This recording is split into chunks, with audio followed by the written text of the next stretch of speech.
Bonjour et bienvenue sur En Amour. Je m'appelle Nicolas du blog graindecoeur.fr et je te souhaite la bienvenue sur le podcast. Alors aujourd'hui, déjà avant de commencer, je voulais préciser que j'ai pas fait de podcast depuis plus d'un an. J'ai repris les écritures d'articles sur le blog depuis plus d'un mois, donc il y a des articles, mais le podcast va reprendre cette semaine et en théorie tous les mardis pour l'avenir, quoi, dans l'avenir proche. Dès la semaine prochaine. Donc voilà, je voulais me remettre au podcast. Vous avez été plus de 1000 à l'écouter pour les 11 premiers épisodes. Et donc on va repartir ensemble sur un nouvel épisode de podcast, sur l'épisode numéro 12. Et aujourd'hui, on va parler de comment améliorer la qualité dans notre couple, dans notre relation. Et c'est la version audio d'un article que j'ai écrit il y a presque 2 ans maintenant qui s'appelait Créer une bonne entente dans le couple, comment faire. Et en gros, cet article, il parle de beaucoup de choses. Il parle d'un outil qu'on va voir ensemble qui va vraiment changer, qui a le potentiel de changer votre couple, de changer votre vie aussi. Et c'est vraiment pas quelque chose que je dis de manière légère. C'est vraiment très très important en fait. Et c'est quelque chose qu'on avait vu un peu dans le podcast 10 déjà, mais on va y revenir. Donc en gros, s'entendre dans un couple et avoir une bonne relation de couple, une communication fluide, de la bonne humeur, de l'entente, de la légèreté, c'est quand même assez difficile. Hein. C'est pas facile, il n'y a pas tout le monde qui y arrive. Il y a beaucoup de couples qui ont perdu ça il y a très longtemps et ils n'y arrivent plus. Et on se dit que c'est normal et que c'est pareil pour les autres et qu'on n'est pas les seuls. Mais moi, je trouve ça quand même très dommage et j'aimerais vraiment vous encourager à travailler là-dessus et à essayer de faire en sorte que les choses se passent mieux. Et je vais prendre avec vous aujourd'hui, on va principalement parler de 2 exemples concrets. Donc c'est des textes que j'ai écrits. Alors c'est pas, on va dire qu'il y a des noms qui ont été changés, des mots qui ont été un peu modifiés, mais c'est des expériences qui sont actuellement pas les miennes, mais qui sont assez proches de moi. Et on va montrer un peu qu'est-ce qui est une mauvaise entente ou une mauvaise communication et une bonne. Donc on va commencer par la première, qui est la mauvaise entre guillemets, si ça peut être qualifié de la sorte. Et donc on a Sylvain et Marine qui vont avoir une conversation et on va voir ensemble que ça se passe pas très bien. Le contexte, c'est que Sylvain et Marine, ils n'ont pas eu de sortie en amoureux depuis assez longtemps. Ils avaient vraiment envie d'en refaire une. Que Sylvain, il n'était pas allé au cinéma depuis un moment et il avait vraiment envie de voir les nouveaux Avengers. Et que Marine, elle voulait plutôt une soirée romantique. Donc on va voir comment ça se passe. Donc pour notre soirée, donc ça c'est Sylvain qui parle. Pour notre soirée en amoureux demain, je pensais aller voir les derniers Avengers et ensuite on pourrait se faire une pizza. Qu'en penses-tu? La Marine, elle est là. Je pensais à quelque chose de plus, disons, romantique et on n'a pas passé de temps ensemble depuis tellement longtemps. Et là Sylvain demande comme quoi. Et Marine, elle est là, je sais pas trop, quelque chose de plus intime que le ciné et la pizza. En plus, la pizzeria, c'est bruyant, il y a toujours plein de bruit, donc on peut pas trop parler. Et là, Sylvain, un peu choqué, qui comprend pas trop, il est là, parler de quoi, de quoi tu veux parler? Et aussi, le nouvel Avenger, il est super, quoi. La dernière fois, t'as vraiment aimé. Voilà, et moi, je l'ai pas vu encore, je voulais vraiment aller le voir, donc je pense que c'est une bonne idée, on aime ça tous les deux. Et puis du coup, la pizza, si ça t'embête le bruit, on peut juste la prendre à emporter, on la mangera à la maison. Et la Marine, elle est un peu vexée, elle dit, pour une fois, j'aimerais vraiment qu'on fasse ce que j'ai envie de faire. Et là, Sylvain, il fait, ok, je t'écoute, qu'est-ce qu'on fait? Et Marine, elle est un peu perdue, c'est là, laisse-moi réfléchir, c'est juste que j'aimerais qu'on fasse quelque chose en amoureux, quoi. Et c'est la fin du dialogue. Et donc vous pouvez voir que dans ce dialogue, il y a pas mal de choses qui vont pas bien. Il y a Sylvain qui a fait il a anticipé, entre guillemets, les attentes de Marine, où il a essayé d'anticiper ses besoins, et il n'a pas vraiment visé juste. Il s'est un peu laissé guider par ses propres envies à lui, et il a pensé qu'il pouvait faire une pierre deux coups, qu'il pouvait avoir la soirée en amoureux avec sa femme et le film qu'il voulait voir, alors qu'a priori, ça, c'est pas trop, c'était un peu trop demandé. Et quant à elle, Marine, elle sait qu'elle veut quelque chose d'autre, mais elle n'est pas vraiment très claire sur ce qu'elle veut, en fait. Et l'outil donc d'aujourd'hui, et un peu le thème de ce podcast, c'est un peu nous aider à naviguer tout ça. C'est globalement une communication qui est fermée. Et si vous êtes un couple qui communique mal, vous pouvez voir que ça peut tout à fait déraper, en fait. Et ça peut carrément pourrir la soirée le lendemain. Soit Marine qui jette l'éponge et elle va voir les Avengers et puis mange la pizza à la maison, elle fait la gueule toute la soirée. soit Sylvain qui fait ce que Marine veut et puis il est énervé de ne pas avoir vu les Avengers, et ça peut, l'un des deux côtés ou ensemble, ça peut mal se passer dans une conversation comme ça avec ce niveau-là de communication. Et voilà, donc en gros, Marine voulait de la romance, Sylvain, il a trouvé des raisons valables pour un peu justifier ce qu'il voulait faire, quoi.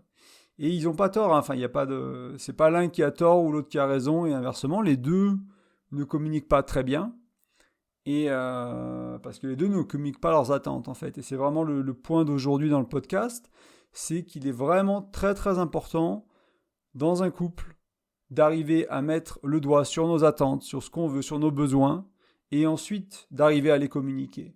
Parce que si vous ne faites pas ça, votre partenaire, il n'est pas divin, il n'est pas Dieu, il n'est pas tout-puissant, il n'est pas je sais pas quoi, il n'a pas des pouvoirs psychiques, il ne va pas arriver à connaître vos besoins et à lire vos besoins tout le temps. De temps en temps, quand vous avez de la chance, oui. Il faut vraiment sortir de cette idée qui est très romantique d'ailleurs, qui est que si on a trouvé la bonne personne, elle va nous comprendre, elle va nous connaître, elle va tout savoir ce qui se passe dans notre univers et en plus deviner ce qu'on veut. Non, ça n'existe pas. C'est pas moi qui le dis, hein, c'est les plus grands experts en relations au monde, c'est les personnes qui ont vécu ensemble pendant très longtemps, etc. Il y a quelques exceptions à cette règle, mais pour la majorité d'entre nous, qui vivons en couple depuis moins de 50 ans, hein, on n'est pas avec la même personne depuis 50 ans, il y a toujours un petit couple de vieux qui disent qu'ils ont plus besoin de communiquer parce qu'ils se connaissent par cœur, mais ils ont 70 ans. Et ça fait 50 ans qu'ils vivent ensemble. On n'en est pas vraiment là, hein, pour la majorité d'entre nous, donc... Puis allez voir s'ils sont vraiment épanouis aussi, hein, à tous les niveaux du couple, en termes d'émotion, en termes de sexualité, tout ça. Et c'est pas sûr. Et donc, moi, ce que je conseille, c'est vraiment une communication plus ouverte, une communication plus poussée, plus régulière, et apprendre à reconnaître ses besoins et apprendre à expliquer ses attentes. Et donc, parce que sinon, quand vous avez des attentes et que vous ne les expliquez pas, que vous n'arrivez pas à les exprimer, comme on l'a vu dans l'espèce de petite conversation que j'ai lue là, ça cause plein de tensions en fait. Il y a plein de tensions qui vont arriver dans votre relation. C'est du passif-agressif, c'est du j'aimerais qu'on fasse autre chose mais je sais pas trop quoi, et puis enfin c'est entre guillemets assez merdique quoi. Et pour parler franchement, et il y a moyen de faire beaucoup mieux. Et du coup, aujourd'hui, je vais parler rapidement du concept que je parlais dans le podcast numéro 10. Je vous mettrai un lien dans la description du podcast aussi, où vous pouvez retrouver le podcast numéro 10 ou l'article qui vraiment va un peu plus en profondeur dans cet outil, mais on va quand même le revoir ensemble. On va faire une petite piqûre de rappel, sachant que j'en ai pas parlé pendant 1 an et demi sur le podcast et que c'est quand même très important et c'est pas si compliqué à comprendre. C'est un outil qui vient de Tony Robbins, donc c'est un coach en développement personnel qui est très très reconnu dans le milieu américain anglophone. C'est l'un des plus gros coachs de dev perso au monde. Et il a créé une sorte de matrix ou un petit outil qui va vous aider à comprendre vos besoins. Et aller, entre guillemets, parce que le besoin, il est en dessous de l'activité. Donc par exemple, Marine, l'activité, c'est quelque chose de romantique. Elle n'a même pas mis le doigt sur ce qu'elle voulait, mais elle veut quelque chose de romantique. Donc un endroit pour la pizzeria, comme c'était bruyant, elle veut peut-être un endroit calme où parler. C'était ça, probablement ça qui était romantique pour elle, avoir une conversation avec son homme, dans un endroit un peu calme, peut-être un peu chic, etc. etc. Mais si Marine, c'est la seule manière qu'elle a d'exprimer son besoin de romantisme, c'est un endroit comme ça, ce type de repas, etc., c'est super limité. Et c'est pareil, hein, c'est pareil de l'autre côté pour Sylvain, c'est pas... Marine ou Sylvain, les deux ont ces soucis-là, et Sylvain, lui, si sa manière de, entre guillemets, de satisfaire son besoin, c'est d'imposer... quelque chose que sa femme veut pas, c'est pas mieux non plus, quoi. Et du coup, quand on a trouvé ces activités-là, ok, votre femme, votre compagne, votre mari, votre conjoint, votre petit ami vous demande de faire quelque chose qui vous va peut-être pas, et utilisez l'outil qu'on va voir maintenant pour aller un niveau en dessous de ça, trouver le besoin réel qu'ils ont et après satisfaire ce besoin. Donc il y a 6 besoins humains. Le premier besoin, c'est la certitude. Donc c'est avoir un peu de stabilité, c'est avoir un toit au-dessus de votre tête, de la nourriture dans le frigo, mais aussi c'est sentir qu'on est aimé par exemple par notre partenaire. Donc ça c'est le premier besoin, la certitude. Le deuxième besoin c'est la variété. Donc là, contrairement à la certitude, on a besoin d'un peu de piment, on a besoin d'un peu de changement, il faut peut-être changer un peu la routine, il faut peut-être faire quelque chose de nouveau. Trop de variété, c'est parfois ça fait peur, mais un petit peu, on veut quand même un peu de variété dans nos vies, quoi. Ensuite, on a besoin de sens. Donc il faut que les choses, entre guillemets, il y a une raison un peu plus grande que nous, quoi, pour que ça en vaille le coup. Donc c'est un besoin qui est très important aussi. Ensuite, on a la connexion. Donc là, c'est connexion amour. Donc on a besoin d'être aimé, on a besoin d'être connecté aux autres. Ça peut être aussi de l'amour fraternel ou de l'amour amical, hein. Il n'y a pas que l'amour romantique. Et on a besoin de ça.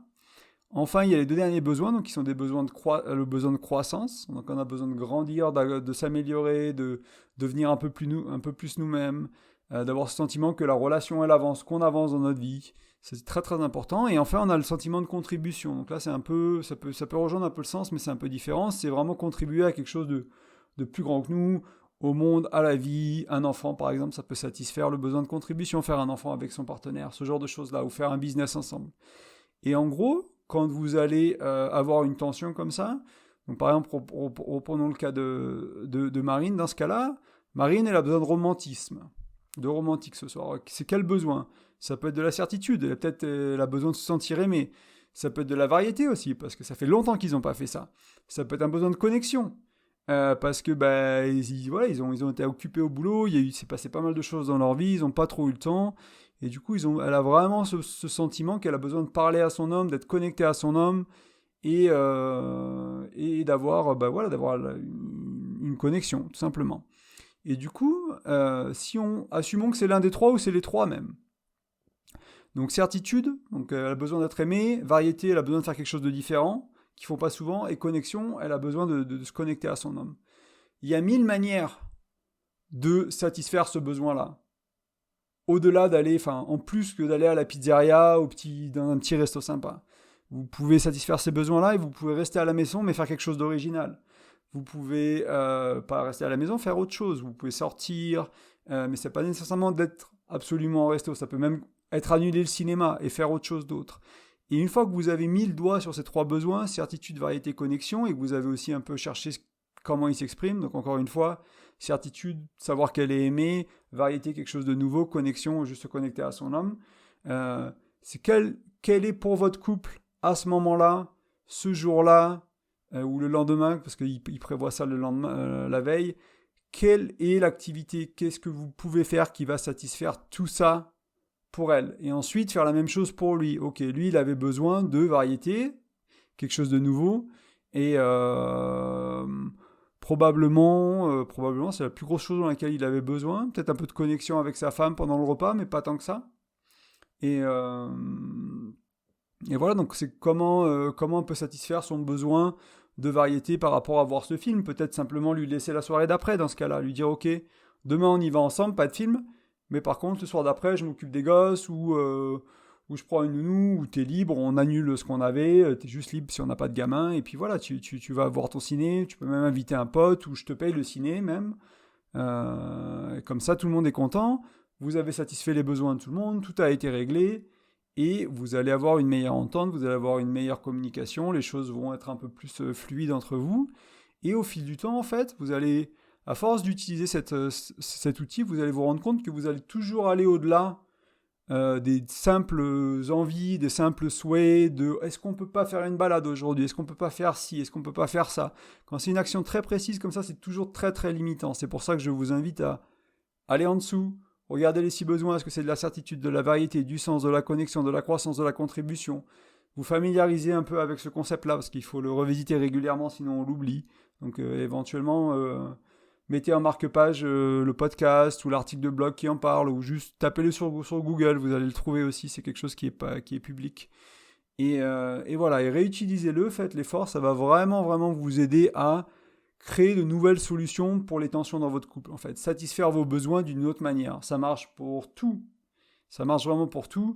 Ça marche dans votre vie personnelle aussi. Hein, si vous avez des besoins, si vous avez, je sais pas moi, une envie de faire quelque chose, et que peut-être c'est un peu une habitude nuisible, ou c'est quelque chose qui est qui est pas possible en ce moment, et que vous êtes vraiment frustré, allez en dessous de cette envie, demandez-vous de quoi j'ai besoin. Certitude, variété, sens, connection, croissance, contribution, voilà. Et donc ça va vous permettre surtout d'exprimer, de trouver, d'avoir des ressources en fait, vos couples, où vous aurez des ressources pour trouver des solutions nouvelles, et vous ne penserez pas de manière limitée voilà, comme j'expliquais avant, juste vouloir aller au resto, ça peut être assez limité en fait comme solution. Parce qu'il n'y a qu'une manière d'aller au resto, c'est d'aller au resto pour satisfaire ce besoin-là. Alors qu'un besoin de connexion, il y a 1000 manières de le satisfaire. Voilà, donc c'est une sorte d'un petit outil qui simplifie énormément les choses, qui vous donne que 6 options, et ça peut être une combinaison d'options, et qui vous aide un peu à faire d'autres décisions et à changer un peu tout ça, à changer cette dynamique. Et voilà, donc c'est vraiment ce que je voulais partager avec vous. Encore une fois, je vais vous mettre les liens à la fin du podcast. Donc vous allez pouvoir retrouver les articles qui en parlent, vous allez pouvoir trouver l'autre podcast qui en parle. Et je vous souhaite... je juste m'assure que j'ai couvert tous les points quand même avant de partir. Voilà, non, ouais, ça permet de trouver des solutions qui sont gagnantes, hein, gagnantes, donc tout le monde est gagnant, il n'y a pas de perdant. Avant d'y aller, du coup, je vais vous inviter à aller sur graindecoeur.fr et vous pouvez vous rentrer votre prénom et votre email pour télécharger mon e-book. Donc c'est un bonus gratuit que vous avez qui vous parle de communication dans le couple. Donc on y voit pas mal d'outils très pratiques qui vont vous permettre d'améliorer la communication dans votre couple, comme les 5 langages de l'amour, ce genre de choses-là, vous en avez peut-être entendu parler. Ça va vraiment vous aider à, encore une fois, améliorer votre communication et du coup, à retourner un peu en amour, à être un peu plus dans des ondes positives, on va dire, et dans des moments un peu plus complices, un peu plus fun, un peu plus rigolos, et au fil du temps, vraiment changer la dynamique de votre couple. Vous pouvez laisser un commentaire et une note sur iTunes aussi. Le podcast a eu pas mal de visibilité, hein, pour seulement 11 épisodes que j'ai fait comme ça, c'est les premiers, j'ai pas fait de pub, j'en ai pas trop parlé autour de moi, donc vous avez été quand même plus de 1000 à les découvrir, mais n'hésitez pas, si ça vous aide, si ça vous plaît, n'hésitez pas à mettre une note et un petit commentaire, parce que c'est comme ça qu'iTunes marche, hein. C'est comme un peu Facebook ou YouTube, il faut mettre des likes, il faut mettre des commentaires, il faut montrer de la preuve sociale, entre guillemets, donc n'hésitez pas, si ça vous sert, je vous en remercie d'avance si vous prenez le temps. Si vous ne prenez pas le temps, c'est ok. Moi, j'ai plein de podcasts où j'ai jamais mis de commentaires et de notes encore, et c'est ok, il n'y a pas de souci. Voilà, c'est tout pour aujourd'hui. Je vous souhaite une excellente journée, soirée, week-end, quoi que ce soit, et je vais essayer de vous dire à mardi. Je vais essayer de me tenir à faire le podcast pour le mardi, chaque semaine, peut-être le mercredi. J'ai peut-être changé le jour pour avoir un peu plus de temps. Et vous avez un article qui débarque le week-end aussi, qui va débarquer ce dimanche soir vers 18h, qui va être écrit ce soir ou demain matin. On est vendredi. Et vous avez aussi, j'ai repris aussi beaucoup d'activités sur Facebook. Je fais des posts journaliers et où je partage des choses qui me passent par la tête, un peu peut-être de poésie, des citations, des choses comme ça. Donc je vous invite à rejoindre la page Facebook. Vous pouvez taper Graines de Cœur sur Facebook et retrouver la page. Voilà. Merci à vous pour votre écoute. Merci à vous pour votre temps et puis courage, et puis j'espère que ça vous servira. Voilà. Merci.